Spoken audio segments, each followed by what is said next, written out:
तुम्ही जपून ठेवलेली आहेत. वर्षानुवर्ष एखादी साडी आवडतीये म्हणून तुम्ही तिला कपाटामध्ये ठेवलेली आहे किंवा घरामध्ये नको तिथे जुने कपडे पडलेले आहेत. तुम्हाला हे माहीत आहे का? घरात जी तुमची जुनी कपडे आहेत, त्याच्यामुळं काय होऊ शकतं?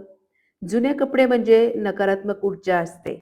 शरीरावरती जडपणा येतो, झोप लागत नाही, सतत थकवा येतो आणि विशेष म्हणजे तुमच्या घरामध्ये दळिंद्री येऊ शकते. जुन्या कपड्यामध्ये निगेटिव्ह ऊर्जा असते. त्यामुळे तुम्ही जे काही घरामध्ये जुने कपडे आहेत, ती दुसऱ्याला देऊन टाका. पण बऱ्याच वेळा लोकं दुसऱ्याला कपडे द्यायच्या आधी बऱ्याच चुका करतात. बऱ्याच ठिकाणी असं असतं, की एखादी कामवाली बाई असते किंवा आपण एखाद्या मंदिराबाहेर जातो आणि तिथे भिकारी लोकांना कपडे दान करतो किंवा ती कपडे अशीच कुठेतरी फेकून देतो. पण जुन्या कपड्याबरोबर तुम्ही तुमचं नशीब पण दुसऱ्याला देताय.